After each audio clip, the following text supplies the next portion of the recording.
All right. What's up, everyone? Welcome to another edition of Unscripted.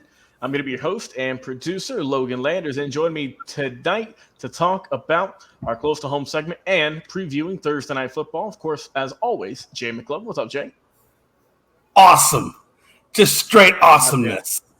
Hey, nothing wrong with that. Nothing wrong with that. And, of course, down below him, stat guy, Dustin Reese. What's going on, buddy?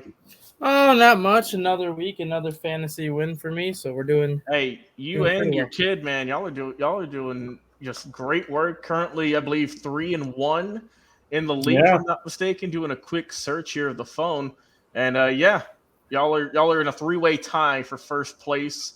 3-1 with Oz and also with Austin Gonzalez, I believe. So three-way tie for first place. Jay, we gotta get together, man. We got to get it rolling. Yeah, I know. I've dropped back-to-back weeks. I'm currently out of the playoffs at the moment, as well as last year's champion, Kenny. He's out of the playoffs as well at the moment. Like I said, 4 weeks in. I'll tell you, this fantasy league it's a tough one. There's a lot of really, honestly good teams out there, man. And I'm digging it. I love it when we have really, honestly good teams, man. And shout out to Pride, man. Jeez, Louise, man. Hey, he was auto-drafted, and he's up there, man. He's doing well. So everybody in the league is doing great. I'm telling you, Jay McLovin will not stay and last long. I fully expect to beat Jacob this week, and I fully expect to move up the rankings. How far, I don't know, but I will move up. Hey, we will see how it goes. And Jay, his one word to describe himself is awesome, and I think we can all share that resentment. And, guys, this is the first episode under our new banner, our new brand, the Elite Sports and Entertainment Network. Don't worry, Unscripted ain't going nowhere, of course. This is our baby, the one that started it all. But we are going to have a few more shows to add along in the very near future. We're going to give more details about that as they come along. But yeah, we've did it, guys. We made our own network. Who would have thought? Certainly not my mother. And of course, as you know, sports is going to be our main hub, but we're also planning to branch out. Talk about other issues as well, more so like music, pop culture, movies, anything along those lines, cooking, anything really else in the entertainment district. Just kind of give our thoughts on some other things other than sports, because we're not just one-sided. We have different sides of us. And like I said, get the personality show a little bit. So looking forward to it. And like I said, stay tuned to all of our social media channels, as you can see here, so you don't miss a single update. So we are going to be changing some of these up in the near future as well, just to reflect the new name. But like I said, we'll change these when they become available. But for the moment, check us out on Unscripted at Facebook, Unscripted Guys on X, TikTok, Unscripted Sports, as well as Unscripted Sports on YouTube and on Twitch. Once again, we appreciate all the continued love and support. Guys, as we do every single week, let's get into it, our Close to Home segment.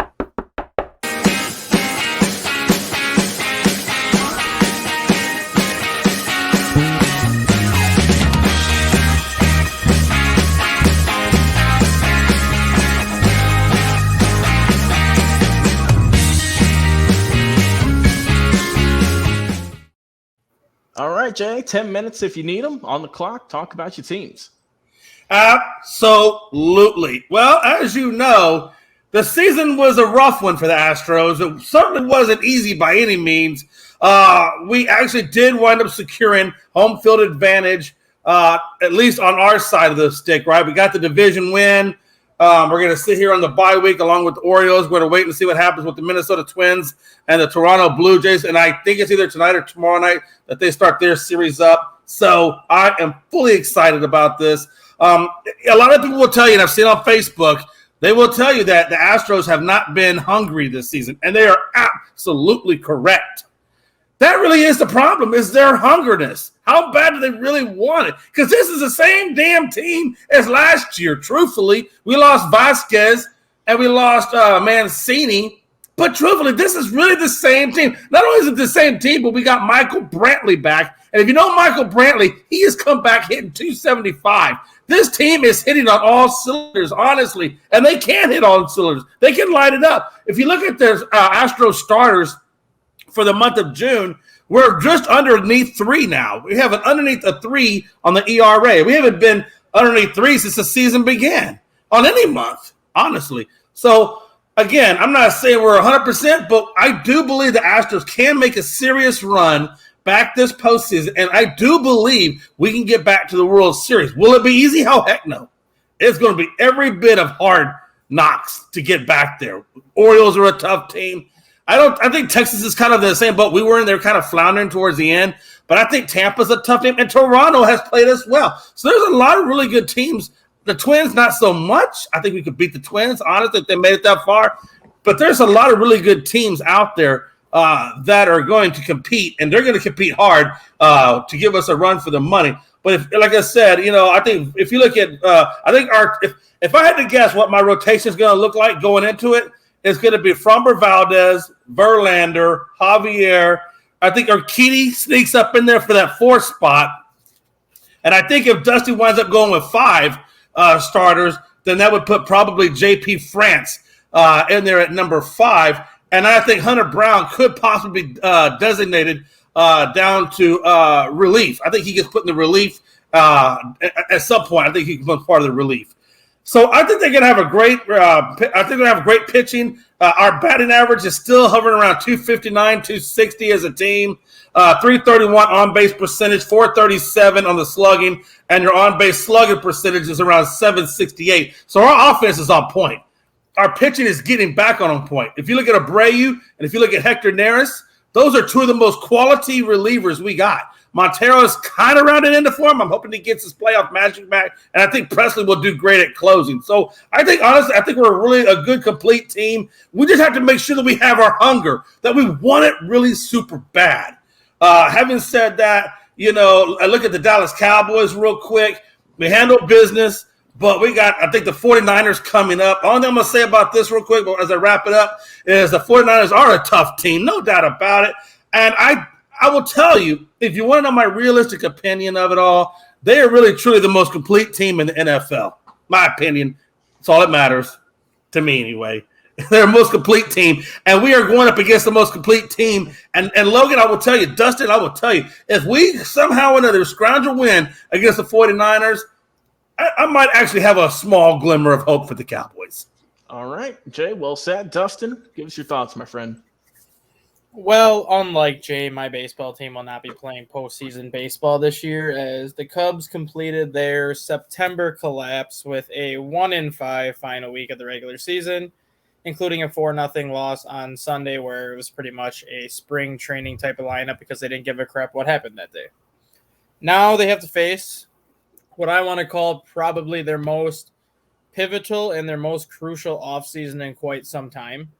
They had an extremely successful offseason last year by getting Cody Bellinger and getting some of the pieces they got last year. But now with Cody Bellinger hitting free agency again because he was only on a 1-year deal, he's going to be top priority, number 1 for them to lock up, whether it's a 4-year deal, whether it's 5, 6 years, whatever.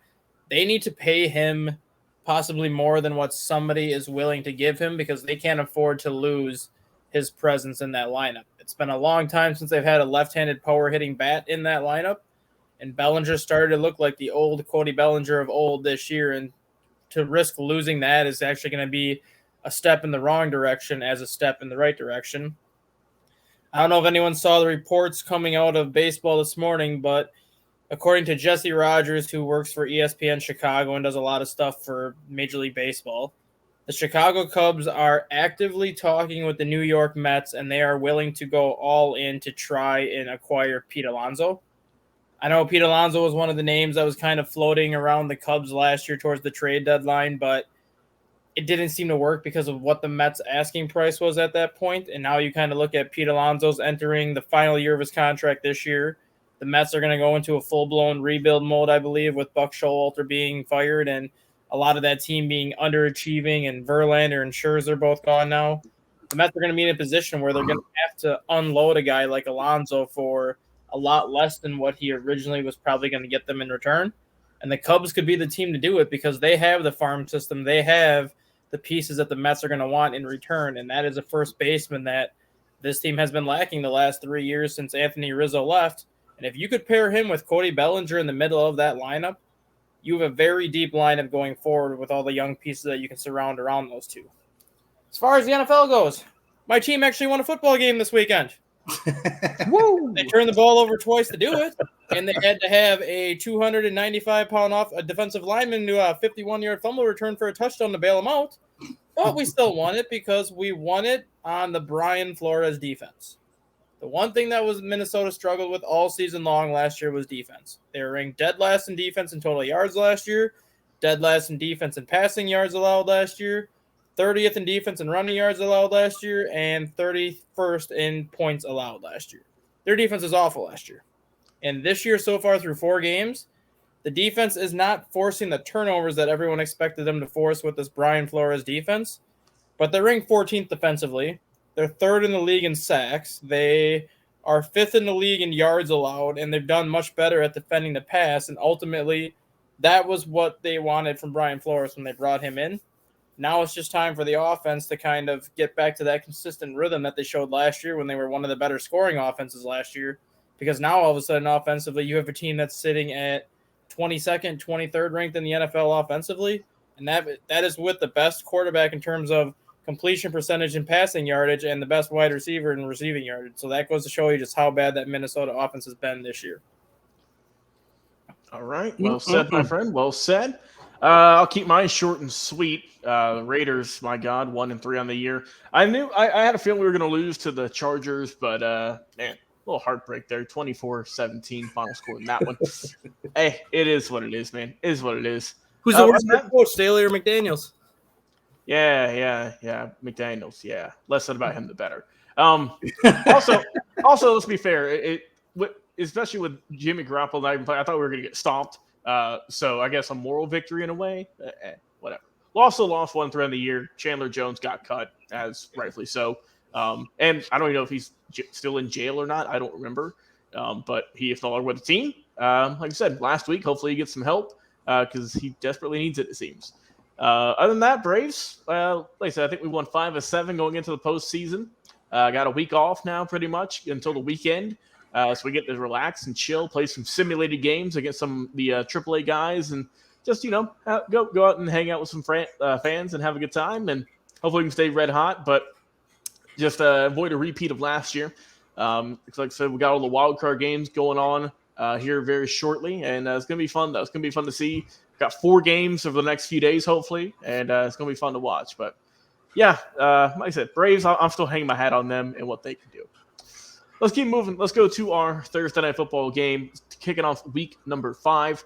A real one here. The Commanders taking on the Chicago Bears. Jay, is this the week the Bears get their first win or not so fast? Yeah. Jeez Louise, man. Washington and the Bears. The Bears, they lost to the Broncos last week on a nail-biter, right? 31-28. But no, Logan. It will not be. The best I can hope, and I hope that it happens, is that Khalil Herbert will have a repeat performance of the last game against the Broncos. He went off and he had a pretty good day. I think he had 103 yards rushing, and he had 4 catches for 19 yards. So if I can get something like that out of this Bears team, I'll consider it a success. I think the team would honestly consider it a success. But I just think that, honestly, what I think is going to happen, I think Washington and Chase Young, I don't think he's hurt, right? He is actually playing in this game. So I think with Chase Young out there, Washington should walk away with the win in this one. I'm not a big fan of Sam Howell, but I do think, against this specific team that honestly is imploding all around them. I think Eberflus, if I'm not mistaken, is back to calling the plays on defense. I really believe that this team can get it done. I think McLaurin goes off. I think Robinson Jr. goes off. I think the whole damn team just has a successful day. And like I said, the best thing that come out of this game for me is if Khalil Herbert can just get another 100-yard performance, because God knows I need it. All right, Dustin, is this the week, or are you going along with Jay? Well, if Matt Eberflus was not on the hot seat last week, he's definitely on the hot seat now. Especially when you let a 28-7 lead get away against the worst defense in the NFL, and you lose 31-28. They did not score a single point the final 25 minutes of that game after scoring 21 in a 16-minute stretch, basically. So that is definitely problematic for them, because Washington's defense is a very respectable defense that's always going to be towards the top 10 in the league, because they have Chase Young, they have Montez Sweat on that pass rush, they have I can't remember his name, but he's on the defensive line. He was one of the better free agents this year, and he's going to be there. And you look at the Bears' upcoming schedule, you have the Vikings after this, then the Raiders, the Chargers, the Saints, and the Panthers. If they don't win this game, you're looking at the Raiders as their next opportunity. And then after that, you're looking at the Panthers and then potentially the Cardinals. In my opinion, the Bears have legitimately 3, maybe 4 games the rest of this year where they have a shot to win, this being one of them. If they lose this game, Chicago Bears are going to make history this season, and Matt Eberflus will be the first coach ever fired midseason by that organization. Wow. Okay. Hey, real quick, Stat Guy, do you think that Eberflus, Fields, the offensive coordinator, will this team ever figure out how to use DJ Moore? Because I really believe if they could ever get DJ Moore involved in this offense, that they could actually do something. And before you go off, Dustin, Jay, they traded the number 1 overall pick for him. How did they not figure this out by now? Well, I mean, they did the last 2 weeks. They have gotten him more involved. Still, my God. The last 2 weeks, he's got like 280 yards receiving the last 2 weeks and 2 touchdowns. Right. So, I mean, they've gotten him involved the last 2 weeks. But my thing was, when they traded for DJ Moore, I understood the reasoning, because the Bears wanted a number 1 receiver. Right. But when you look at what Justin Fields does well with, it's the exact opposite of what DJ Moore does well with. DJ Moore needs a pocket passer to get him the football because of the kind of routes that he runs. Justin Fields is not a pocket passer. Granted, he did show signs of being a pocket passer this past Sunday, but that was against the Denver defense, and I think an old lady in a wheelchair could have been a pocket passer against But and he's actually forced to get out of the pocket. Justin Fields is one of the least accurate quarterbacks in the NFL. And that's not. But is it safe to say that, you got to admit, look, this is second or third year he's been in the league. Bryce Young and CJ Stroud in their rookie years are playing way better than this dude. And how do we not say that Justin Fields isn't a bust? Because at least Bryce Young has Frank Wright, who's always been a great quarterback coach and always been a great offensive coordinator. So at least he's got Frank Wright to help him out there. CJ Stroud, for whatever reason, Houston was a really bad team last year, but Houston had pieces last year, and you're seeing the pieces that they had last year developing with C.J. Stroud, and I think a lot of that has to do with D'Amico Ryans and just kind of that attitude that he's brought to Houston, versus you look at the situation in Chicago. Matt Eberflus has been in the league for 26 years. This is his first time ever being a head coach. He was a defensive coordinator, I think, for 10 or 12 years, with like 4 of them coming under Frank Wright at Indianapolis. Luke Getsy has never been an offensive coordinator since he got to Chicago. He's now been there a year and a half. Alan Williams was the defensive coordinator before all of his issues. He was only a defensive coordinator for one time, and that was when he got to the Bears. Otherwise, he's been pretty much a secondary coach his entire NFL career. So you're surrounding a young Justin Fields, who is arguably the most athletically gifted quarterback in the league, but he was also one of those guys that you didn't know what you were going to get out of him. And you're surrounding him with a bunch of first-time head coaches, first-time offensive coordinators, first-time defensive coordinators. It was a recipe for a disaster right from the start. That's why trading your number 1 pick to get DJ Moore, even though it made sense, was not the smartest thing to do when you had a guy like Carter, a guy like Will Anderson sitting on the board for you, where you take one of those guys number 1. Your defense is not going to be great, but your defense is going to be a lot better with Carter or Will Anderson anchoring it as opposed to what you have now. I do think the Bears are going to be able to give Washington a little bit of a fight in this one, just because I think Justin Fields is going to be forced to get out of the pocket and use his legs a little bit more than he did last week. And when Justin Fields runs, he's very dangerous. But that Washington defense is a lot better than what the Broncos defense is. Sam Howell's playing a lot better than what I think people gave him credit for, and he's starting to look like the version that the Bears expected Mitchell Trubisky to look like when he came out of North Carolina. And obviously, I trust Ron Rivera and Eric Bieniemy a lot more than I trust Matt Eberflus and Luke Getsy at this point. So I think Washington's going to win a nice old boring game, and I think it'll be like 21-17. Okay. My final prediction for this one, I'm going to go with Chicago, go at 0-5, and just kind of hammering down that fact. Look, I mean, going into this season, Jay, I mean, we can attest, we thought Chicago, we didn't know if they were going to win the North or nothing like crazy, but we thought they were going to at least be better, for God's sake. I mean, they paid all these guys all this money. You got DJ Moore, who's a good wide receiver. We all thought Justin Fields was going to take a big leap. And through 4 weeks of the season, we just have not seen that quite yet. And the record reflects that.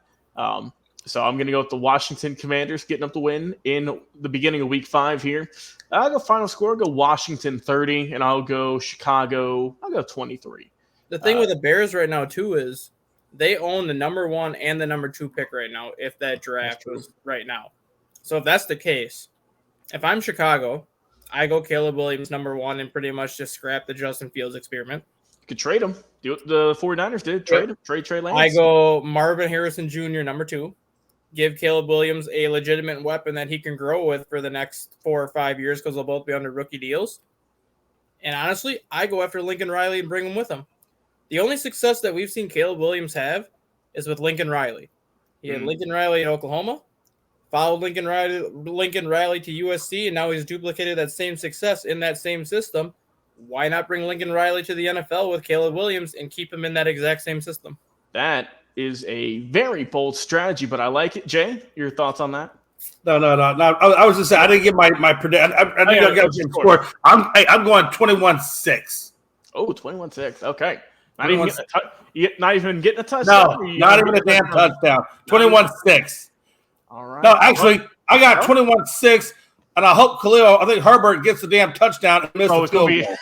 It's going to be a touchdown, miss the extra point. I got you. I got a touchdown and miss the extra. I got to put some kind of good luck on that, Logan. I got you, man. Well, hey, guys, appreciate you coming on as always. Jay McLovin, my boy, and, of course, Dustin Reese bringing the heat every single week. Been your host, producer, Logan Landers. Enjoy the rest of your night, everyone, and we'll talk to you again on another live episode. See you then.